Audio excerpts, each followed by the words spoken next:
result was an outlier, but certainly a lot of traders who thought that Remain had a very, very good night are now selling out of sterling as quickly as they can. And the graphs are remarkable, just almost vertically down at the moment, sterling on the markets. Thank you very much. Well, we're joined here by Angela Eagle, Shadow Business Secretary, Labour MP for Wallasey, and Diane James, of course, UKIP MEP for South East England. But I guess I'm going to have to wait to talk to you until we've heard the latest news, which we'll cover, and then I'll come back to you if that's all right. So, we go back to Broadcasting House and to the results as we have them at the moment. Unfortunately, the result you see is on the right-hand side of the building, and we can't exactly see it from here. Here it comes. Well, that's fairly helpful comment. It looks beautiful, though, doesn't it? Nice. It's a lovely light. Now, this is the thing you have to look at. Here we are. This is how it stands at the moment, and this is that's the 50.5 Leave and 49.5 for Remain at the moment. That's how things stand. And as it says, far too early to call. Perish the thought anybody should go to bed. Let's have some news. Here's Rita Chakrabarti. David, thank you. Counting is underway of tens of millions of votes in the EU referendum, with a handful of results being declared. In the last few minutes, Sunderland voted to leave by a significant majority. Newcastle, which was one of the first to declare, backed Remain by a very narrow margin of 1%. 46 million people nationwide were eligible to vote, a record number. Here's our political correspondent Eleanor Garnier, and her report contains some flash photography. It was the moment polling stations closed. The UK had given its verdict. And the first result to declare Gibraltar with a decisive 96% vote in favour of Remain. Not long after, Newcastle with a narrow win for Remain. 65,404. A much smaller win than expected. But in Sunderland, a huge win for Leave with 61%. At a Leave campaign party, the UKIP leader remained defensive. We don't lose this battle tonight. We will win this war. We will get our country back. We will get our independence back. And we will get our borders back. Thank you. With only a trickle of results in, politicians are keeping their fingers crossed. We're very, very proud in Scotland of the positive campaign that we have fought, and I think that will reflect a high turnout and a very hopeful for a vote for Remain. Tonight it's emerged prominent Leave campaigners Boris Johnson and Michael Gove are among a group of MPs who've signed a letter calling on David Cameron to carry on whatever the result. It's been a ferocious and fractious campaign, and there are wounds that need to be healed. Eleanor Garnier, BBC News. Well, following those first results, the pound fell dramatically. Initially, it rose on expectations that the UK would stay in the EU, but it's since fallen back. When the New York Stock Exchange closed, the pound was trading at just under $1.49, but it's now fallen to $1.43. The FTSE 100 share index closed up over 1%. A man has been jailed for life for plotting a beheading on the streets of London, inspired by so-called Islamic State, which could have targeted a poppy seller. 23-year-old Nadir Saeed was arrested in November 2014, just days before Remembrance Sunday. Teachers in England are to stage a one-day strike on the 5th of July over pay and conditions. The government described the action by the National Union of Teachers as unnecessary and damaging. More now from our education correspondent Gillian Hargreaves. Teaching you.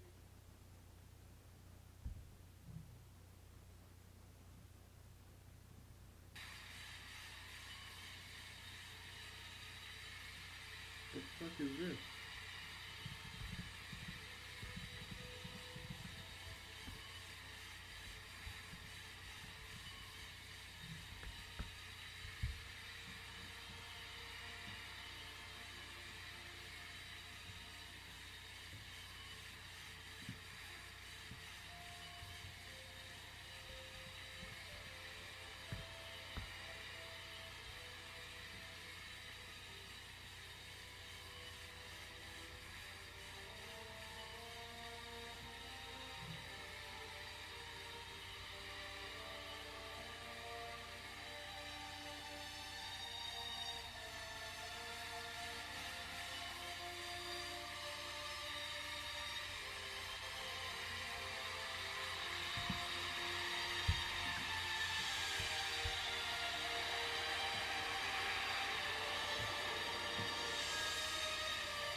Friends, this is about self-confidence. It's about self-belief. It's about whether we think we're good enough to flourish in the world, taking our own decisions. Look around you. This is the greatest metropolis on the planet. There's never been a better time to be alive and in London than now. And look a little bit further.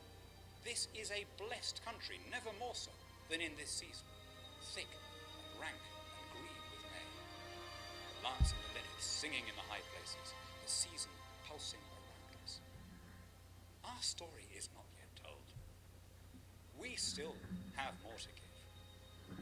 When you go to vote on the 23rd, do it in the knowledge that this is a great country whose song is not yet sung. For I know dreams will triumph. Is protest from communities who've been under the most pressure. And what the Leave campaign have done is give a scapegoat the European Union as the cause of that pressure.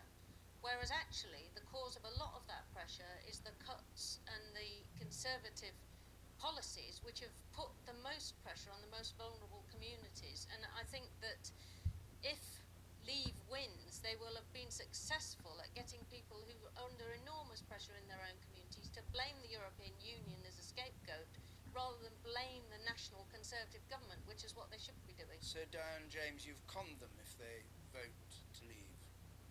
Sorry? You've conned them. Oh, well, I don't think so at all. Would you mind if I take up just a slightly different point, which is that, you highlight on your screen that this is the Nissan car plant. Nissan, I believe, was one of those companies that was effectively asked by the Prime Minister to write a letter to the employees. And I think what you're seeing here is the reaction to that, which I understand has been quite widespread across the country, where people have actually taken, shall we say, offence at being directed to do something, and then seemingly that whole message has been undermined in a later stage. And I think there's a classic here, which is in terms of the German, let's call it almost CBI equivalent, today saying there won't be any tariffs, there won't be any negative reaction in terms of trade between the two countries. So I think people have been a lot more realistic. I don't quite agree with Angela at all on this issue about conning or trying to blame the EU. When it comes down to it, the Leave campaign has presented quite accurately what the issue is in terms of immigration and linking it to the freedom of movement. I'm sorry, the bus wasn't accurate. The fact that Turkey's going to join any minute wasn't accurate. There were Leave leaflets put out which hinted very strongly that Syria and Iraq were going to join the European Union. This is a post-truth kind of campaign, and I think it's played on people's fears and it's divided the country. And I think what the Prime Minister needs to do, whatever the result is try to realise that he cannot keep imposing the worst burdens of cuts on the communities that are least able to cope with them. Werner Bogdanor, just watching the results as they've come in, do you think this is going to be a very tight run thing tonight? It looks as though it is, doesn't it? The indications from the early results are that Leave is doing much better than one would have predicted. The tight result in Newcastle, where Remain could have hoped for a very large victory, because we're told that university towns and university graduates are very strongly in favour of Remain. A very large victory for Leave in Sunderland, and also the predicted low turnout in Scotland, are all good indications for the Leave camp. And I think we do have to face the possibility, no more than a possibility, that Leave will win this referendum and that Britain will leave the European Union. I think that is a possibility. Whether that happens or not, it's obviously a very close result. I think one can't deny it's a real kick to the British establishment, because all three party leaders have favoured a Remain vote. Business is on the whole favour Remain vote. The financial leaders have favoured Remain vote. The people have not taken their advice, so it appears. The latest results we've had in are there on the screen: Sunderland, Clackmannanshire, Orkney, Newcastle upon Tyne.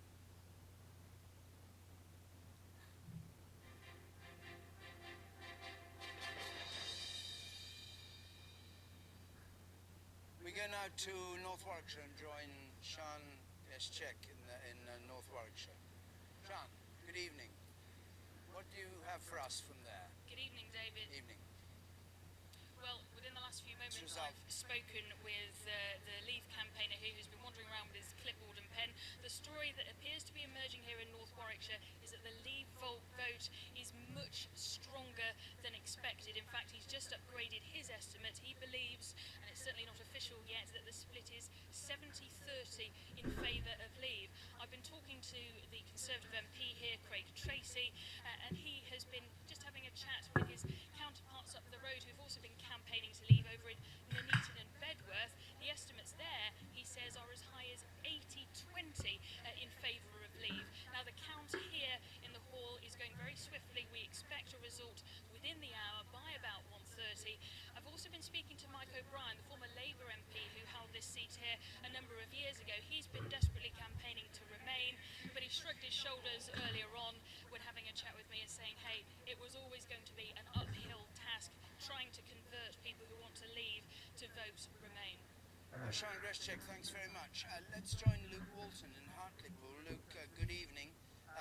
What is the message you're getting there? Because what we've been getting so far in all the places we've had is that the strength of Leave is greater than people had anticipated. Well, it looks like it's going to be a very good result for Leave here in Hartlepool as well. It was always expected that there would be a Leave lead here, but now we're expecting perhaps as many as 70% of votes to go to Leave, possibly more. Great despondency among the Remain campaigners here.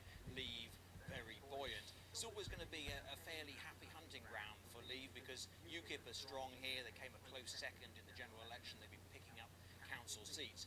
I think nonetheless, Leave have been very, very happy with the way this campaign have gone. They say that things like immigration is coming up on the doorstep, even though Hartlepool has a relatively small number of EU migrants. But they're also picking up a sort of general anger about the state of the local economy, decline of local industry, perhaps the closure of the blast furnace down in Redcar was a factor there. And also I think a more general frustration about the political class, a sense of wanting to sort of put one over on politicians, a sense that the EU was a sort of cash cow that they were paying for. So I think there's a generalised feeling here that I'm picking up here in Hartlepool and indeed across the northeast. And as I say, we're expecting the declaration possibly here in about an hour's time, so we haven't got the detail, but I think 70% or thereabouts is where we're heading. Luke, thank you very much indeed. Let's just have a look at this chart, which gives a rather dramatic picture of sterling.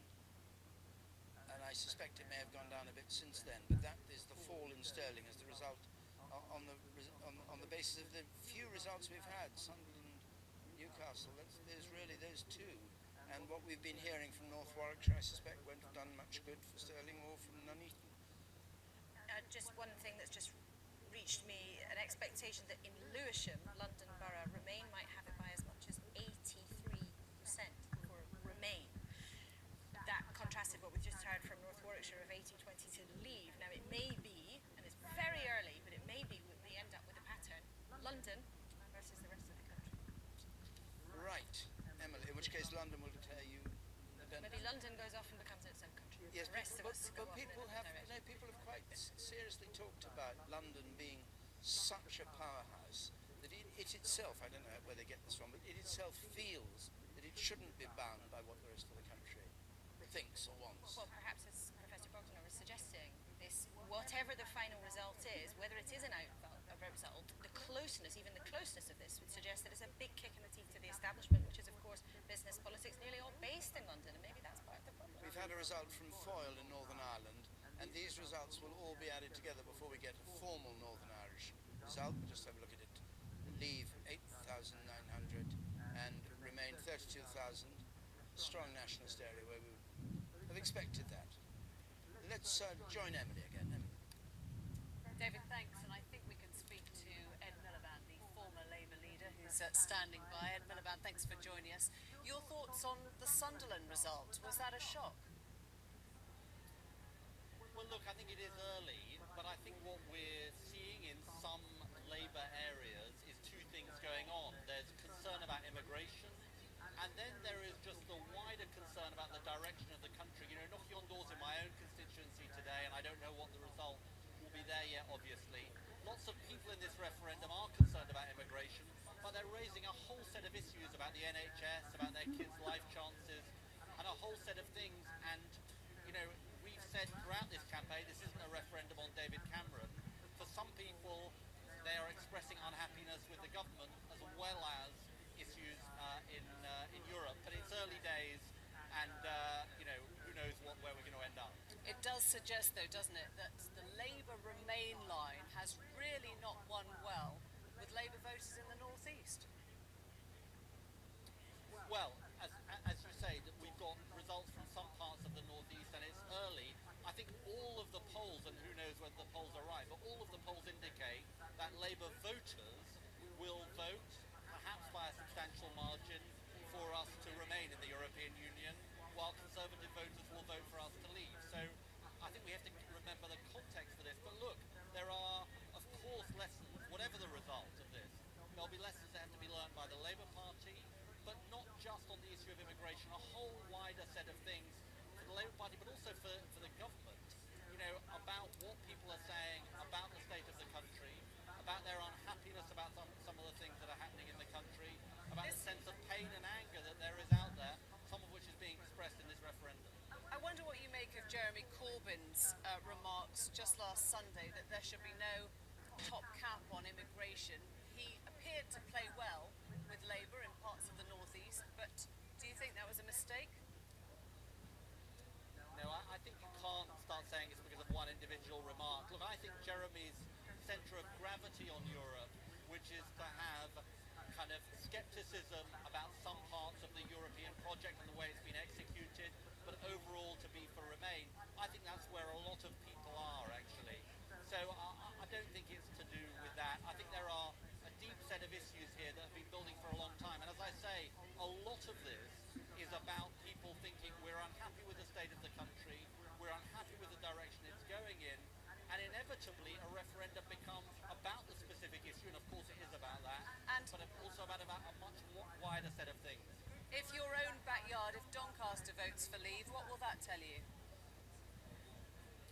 That there is a lot of listening, a lot of work that needs to be done, that it will be an expression, as I say, of people's concerns. Look, lots of people feel this is an unequal country, a divided country. They're angry at the state of the country. Now, I happen to agree with them, but I don't think the answer is to vote Leave in this referendum.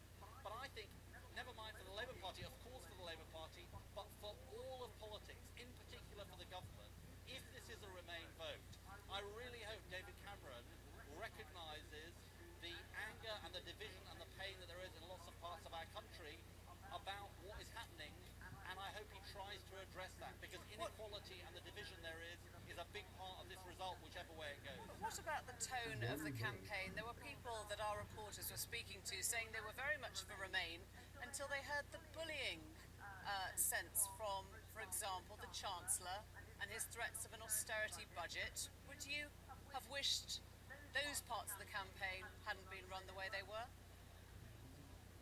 Look, I think it's too easy to be a critic of campaigns.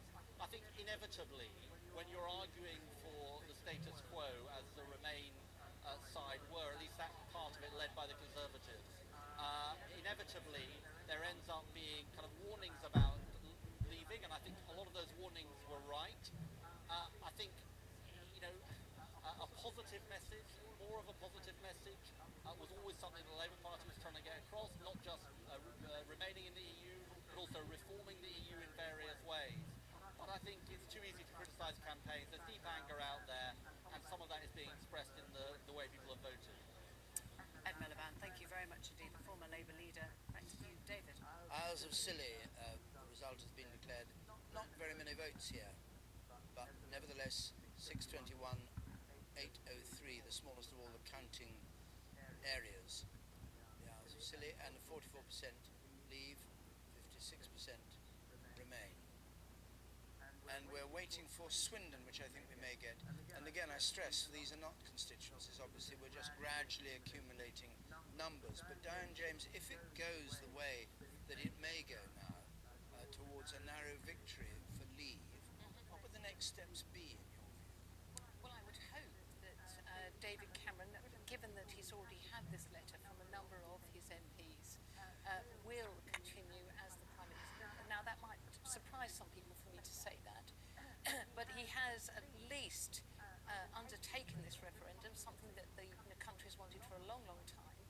He will have heard, he will have received the signal from the population that we do want to leave the European Union, and I would hope he would then form a very, very top team, possibly split into two, but a part of the team going over to Brussels, starting the negotiations that are so sorely needed, and the other part of the team here back in the United Kingdom handling the civil service and all of those aspects. But he has said that if it is Brexit, he will trigger the 2-year period, the Chapter 50, Article 50, which only he can trigger. The government has to trigger, saying we're going to leave, and that gives you 2 years. Are you suggesting he shouldn't do that yet? No. Well, he's got two options, hasn't he? He can just straightforwardly repeal European Union Act. That's probably my understanding from some of the Conservative MPs who I've shared the stage with at events. Their view was that was the preference. But Article 50 is the one that is the very clear message to Brussels and to Mr Juncker in particular that we are serious, and of course it then kickstarts the whole negotiation process. But we do, at least with invoking Article 50, know where we stand in terms of we kickstart the process. We have 2 years, we have a certain element of reasonableness, maybe 6 months, but at least we know what we're working towards.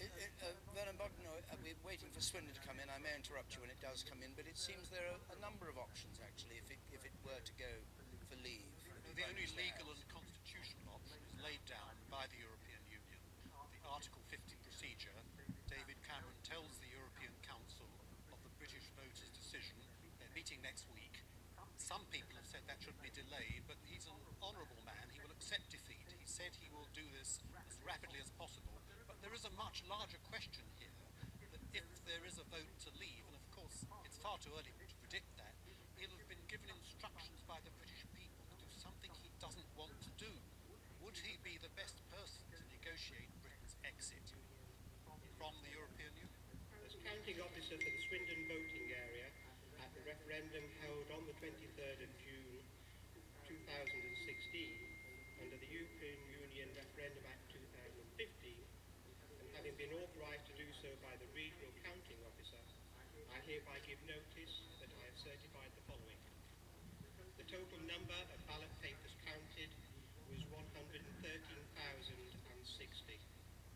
The number of votes cast in favour of remain a member of the European Union was 51,220. The number of votes cast in favour of leave the European Union was 61,745. The number of ballot papers rejected was as follows: profiles voted for, 33. Writing or mark by which the voter could be identified, 5. Unmarked or void for uncertainty, 87. And the total number of ballot papers rejected was 95.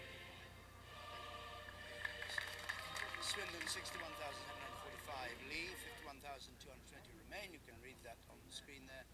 And the leave side is 55%, 45% for remain. And I think, Jeremy, that's pretty much in line, Swindon, isn't it, with what you were expecting, or what you and John Curtis were expecting from Swindon? Do you want to just take us through where you've got to? Yeah, well let's compare it to the Sunderland result, because when Sunderland and Newcastle came in, the shock of that in this studio, because Leave had done so much more and so dramatically better than our index suggested, or our knowledge of those two counting areas suggested. So we're now seeing it stabilise a little more. We are in for a long night here. There's no question about that. So let me just show you first of all Sunderland. Let's just remind ourselves of where Sunderland is. Now the midway point on our index is where you'd expect it to be a 50-50 result if the result across the nation is 50-50. Here we see Sunderland into Leave territory, but not by much. And let's remind ourselves of the Sunderland result here and how dramatic it was for Leave. So you see a more than 20% gap for Leave in Sunderland. So that's a better performance for Leave than we might have expected in Sunderland. But now we have Swindon. Let's have a look at Swindon. So if you look at the algorithms that we used and we were talking about earlier, this analysis that we did of these counting areas based on how many pensioners who tend to vote out, how many graduates who tend to vote in, ethnic minority voters, UKIP voters in 2014, etc. You put together all those factors, we ended up with Swindon as a more Eurosceptically inclined area than Sunderland. So it looked to us like Swindon would vote even more for Leave. But that result has come in like this. And you can see the margin is much closer. So it's 55 for Leave and 45 for Remain. Now that's what we would have expected based on Swindon's position on the index. So Sunderland and Newcastle might be outliers here. Maybe there's something going on with the vote in the north of England.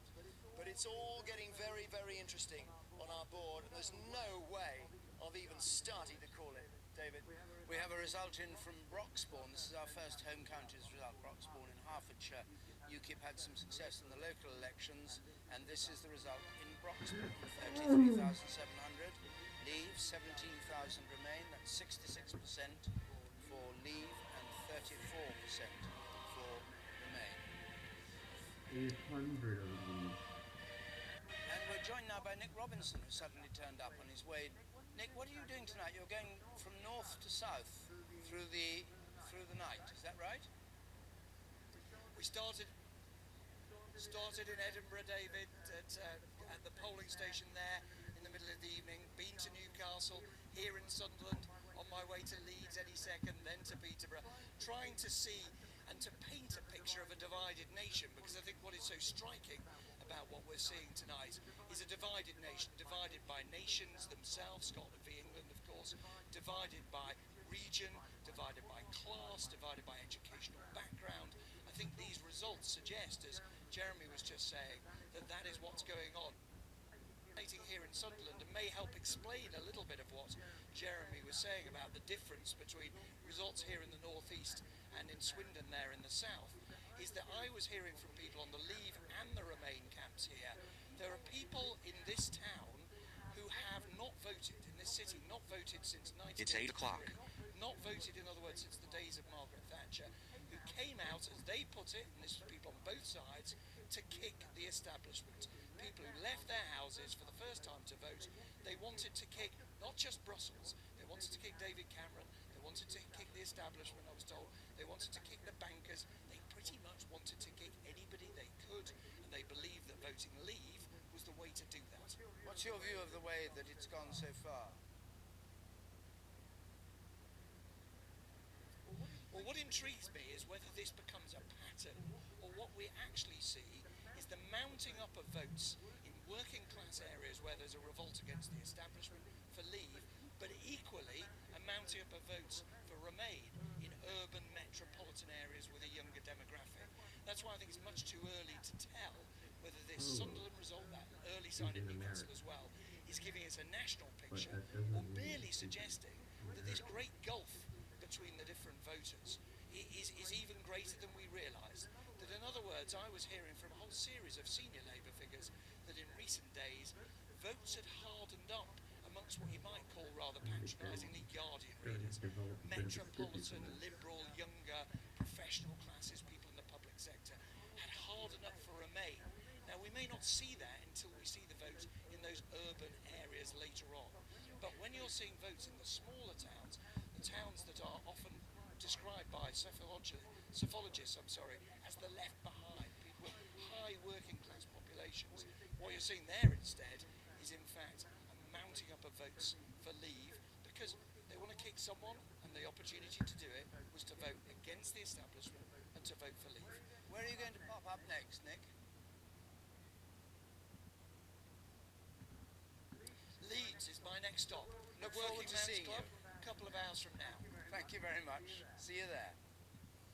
There's something interesting about the London turnout. There was vile weather in London today. The roads were flooded, the trains weren't working, the underground wasn't working, there was all hell let loose. And John, you think that there's been an actual effect on the London, which was expected to be very heavily Remain, wasn't it? That it's had an effect on the vote in London. Well, perhaps. Certainly the 7 or 8 boroughs that now have told us what their level of turnout is. Given what's been going on in the rest of the country, we would have expected around a 2 to 3 point higher turnout in these boroughs than has actually been reported. Now, maybe it's the weather, maybe it's not, but whatever is the cause, given that London is indeed one of those places that was expected to be relatively strongly for the main side, if this is correct, it's another little bit of bad news for the main side that so far as turnout is concerned, again, the numbers may not be working quite as much in its direction as it was hoping. I mean, the truth is there hasn't been any good news for the Remain side yet, has there, this evening? Well, that's a slight exaggeration. I think the truth is, for example, that in Orkney and in Clackmannanshire, the result was pretty much in line with what we were expecting. It wasn't too far off in Broxbourne. So we've had some places where the outcome has been much closer to what we might think expected 50-50 result. Newcastle and Sunderland so far really stand out. I think what perhaps the Remain side might worry about is the only place that's really coming better for them than we were expecting was the Isles of Scilly. And of course the Isles of Scilly is the smallest of all of the counting units that we've got tonight. Not to forget Gibraltar. Thanks, John. Well, I think only 800 people voted to leave. Emily?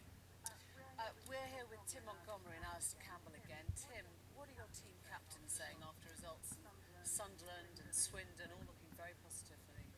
Certainly those results are looking positive for Leave, but perhaps the most interesting thing is the turnout. You're seeing, just as John Curtis was explaining, in London, in Northern Ireland and Scotland, lower turnouts, whereas in the Leave areas, like some of the places we've seen in the North East and the home counties, the turnout is much greater. It seems to be the case that, as a lot of people expected, those that want to leave the European Union have always been more enthusiastic. And despite the weather, despite obstacles, they've turned out. So if this is true, and we should still be very cautious, but this could be a much better night for Leave than many of us were expecting a couple of hours ago. So Kate Hoey said in the last few moments that Labour could end up losing thousands of voters over issues like immigration. I wonder if you think that the EU has become a proxy, if you like, for everything broken in a lot of people's lives, that divided country that Well, I certainly think, and this is the danger with referendums, I don't think this referendum has just been about Europe, the European Union. I think a lot of the people who've been turning against in this debate, particularly in a lot of what are seen as traditionally Labour areas, are people who just feel that the financial crisis happened and the people who caused it got away with it and they didn't. They feel that there's too much division, there's too much inequality, that all they've had from this government who talk about this great economic miracle is actually austerity, austerity, austerity. And they're basically saying two fingers to the lot of you. But and Labour if we knew don't all listen that, to that, didn't they? I mean, Labour's known this for years now. You saw the vote disappearing in the North East to UKIP. and I also think that the Labour Party has to understand that we can't just sort of keep on banging on the same old messages that have come out through this campaign. I think this is about the Labour Party has to be really careful about this because, and I said to you earlier, two things I said to you earlier. One is this is not over, and secondly, I'm really worried about this just becoming about the Tory Party and the Tory Party leadership. It's a real danger for Labour here as well, and we have to face up to the fact that large parts of the country are actually turning away from both of the main parties. And I think this referendum has unleashed all sorts of stuff. It's why I always thought it was a bad idea to have it. And that sounds arrogant. Don't let the people decide. Wait a minute. Don't. But more than sound arrogant. No, I don't think it is arrogant. No, I don't. Insult the people on such a fundamental issue like that. I've met so after 40 many people. years. I've met so many people around the place in the last few weeks saying, you've seen them in agony, having to make decisions that ultimately I think I want politicians to be elected and then lead. And we're in this position because of a lack of leadership and a lack of strategy. Well, when you look at the leadership, every single leader except one has been and they've been Remain rejected. side. Yeah, and I think Jeremy Corbyn gave a gift to the Leave campaign on Sunday when he said there was no upper limit on immigration from the European Union. And Alistair is right about the austerity factor, the fact there is a global revolt against the existing capitalist system. But I think Labour have underestimated how concerned the working class vote is about the lack of control over immigration. More concerned than that, Tim, you and I have looked at that graph of the pound literally falling off a cliff. Yeah. Not literally, but falling off a cliff. Factoring in a 40% leave tomorrow. But people look at that and they think this is just markets making money.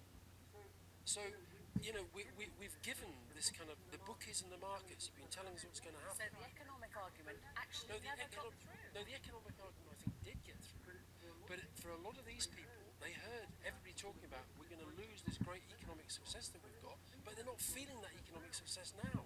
And also, these are the same people who remember the Queen's famous question to the economists: why didn't you see the crash happen? We've had the economists and the establishment wrong about Iraq war, wrong about regulation of Wall Street, wrong So about Michael immigration, wrong Gove's about right to say the British public don't need experts. Well, there is a problem. They need Political leaders. There is a problem we have at the moment, is that those powers that be, those established authorities, aren't trusted by at least half of the country. Thank you both very much. David. Angela Eagle, you were listening to what was being said up there, and we've got John McDonnell saying about Sunderland, that people are cheesed off. Migration is a big issue. Has Labour lost touch with its core voters? Well, clearly there are people for who life is really tough. They're your people. Yes, and life has been made tougher by the decisions that the Conservative government nationally has made. So they should turn to you. Particularly the austerity decisions, particularly the huge cuts that have been focused quite unfairly on the areas that are least able to cope. And our country is divided now. We don't have a government that seems to care about the opportunities and the future prospects for communities like that. So why hasn't Jeremy Corbyn and Mr McDonnell, why haven't they been able to get this vote out and get it to vote for Remain? Well, I think a lot of that vote, and I've talked to some of it in my travels, they wanted to kick the government. But They didn't kick like you. they didn't like Margaret.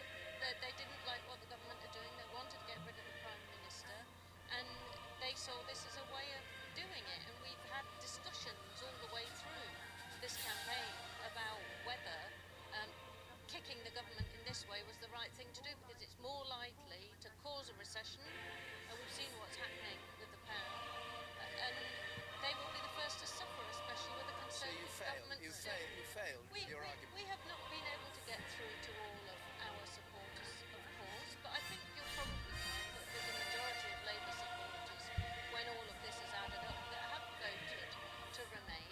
Our vote is less split than the Tory vote, for example. But it may in be- fact, it may the be a- Conservative government is split top to bottom, But it may and be- they no, no, are but- in charge of it. But it may be a critical part of the Labour vote didn't come out for Remain, which would have saved the day for the Remain campaign. Well, we don't know what the result No, is of course going we to be don't. yet. Of We course we mustn't don't. assume. I mean, we always knew this was going to be a knife-edge referendum. We're at a very early stage of the results, and we don't know what the results are going to be yet. So I think it's too early to have that analysis. When one of your MPs, admittedly unnamed, says that the EU issue simply shone a light on how out of touch Corbyn and McDonnell are with traditional Labour voters out of London, do you think he has, or she has, sense on her side, or is that nonsense? Well, look, I think there's a divide between those that live in cities and those that live in deindustrialised areas of the north. We have a chancellor that thinks that having a press release about the Northern Powerhouse is good enough. It's not good enough. We have to make certain that the government of our country takes account of the proper interests and looks after people up and down the I have a feeling you aren't answering the question that I asked. I'm not sure. I may be mishearing. I mean, I've not come on this programme to have a go at my own leader. I think we've got a government that is split down the middle. They've had to issue a Save Dave letter tonight, and a third of the Brexiteers in the Tory party haven't signed it. So there's no need for a Save Corbyn, Save McDonnell letter. I think we ought to wait and see what happens in this referendum to see whether we still have a functioning government. All right. Thank you very much, Angela Eagle. We've got a result from Kettering. Let's have that. Kettering voting to leave, and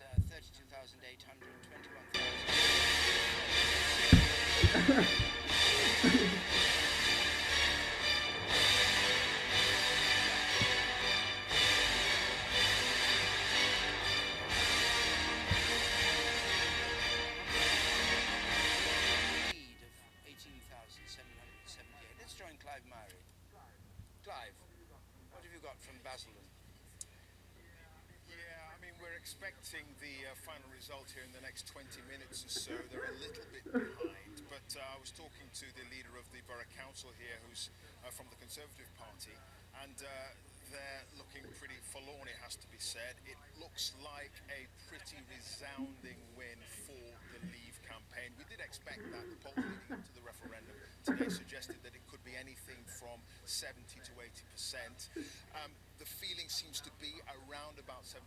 We haven't got confirmation of that yet, but certainly from talking to some of the UKIP members of the council here and some of the Vote Leave activists, they're saying that when they've been canvassing over the last few days and weeks, they've been hearing people talking about immigration, they've been talking about the issue of sovereignty, and they've been also talking about this being a protest vote, an attempt to sort of give the political elites a kick. The whole idea that politics as usual has gone sour for them.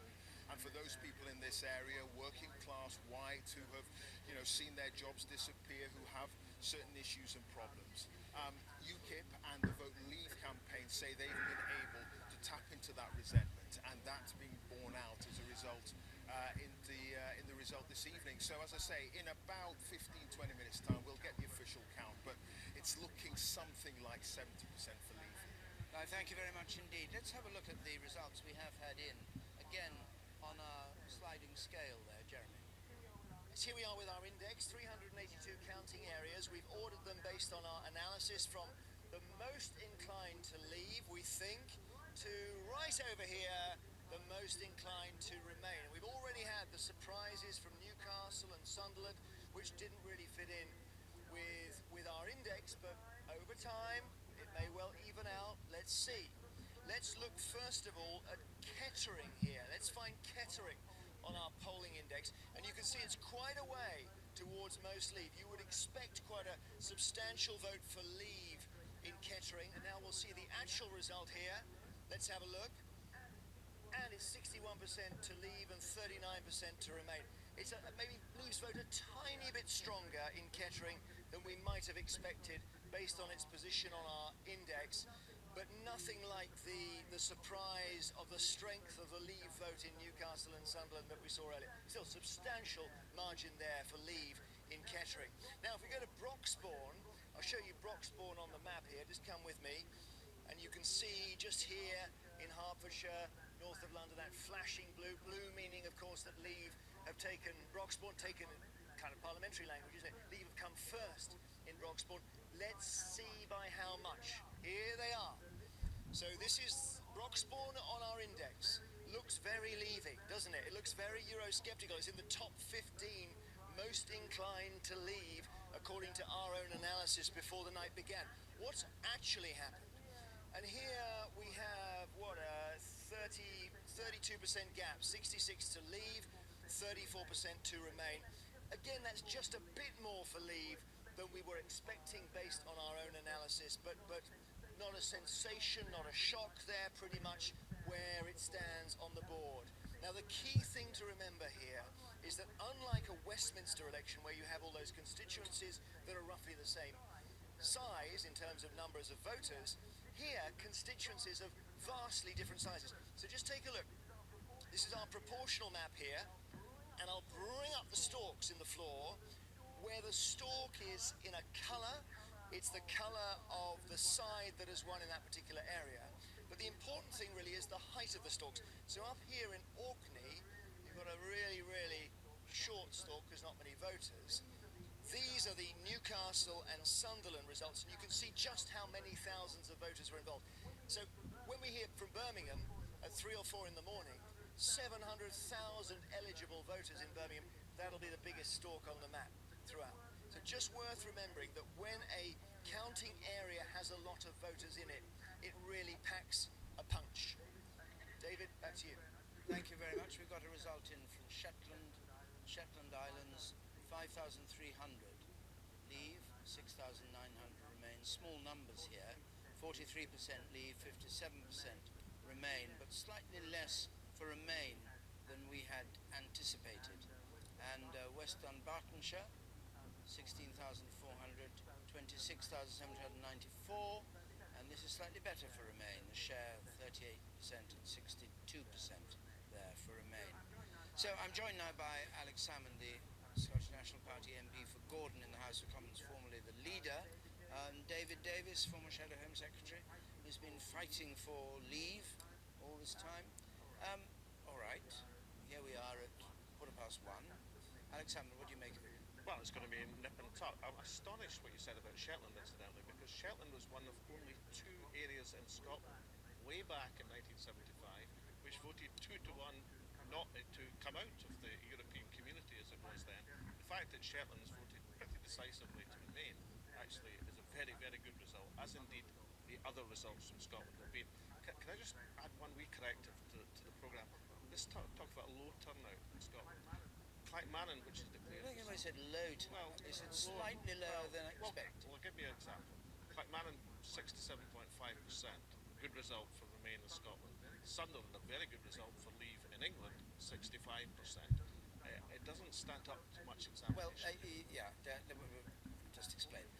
What we're talking about is general election turnout, and in Sunderland it's comparing the general election turnout with this turnout where there is a spectacular increase. So it's not like with like. Yeah, it's not apples and pears. It's still a very strong turnout in Scotland and a very strong vote so far for Remain, but clearly this is going to go right down to the wire. Indeed. The constitutional implications are fascinating. Well, that I'll come to. But let's just hear from David Davis on the results so far. We heard at the very beginning of this that Nigel Farage said his friends in the city had said it wasn't, where the game's up, and now he says he's changed his mind on that. Well, what's your view? For Nigel, it's not unusual. He does change his mind from time to time. But look, this is less science.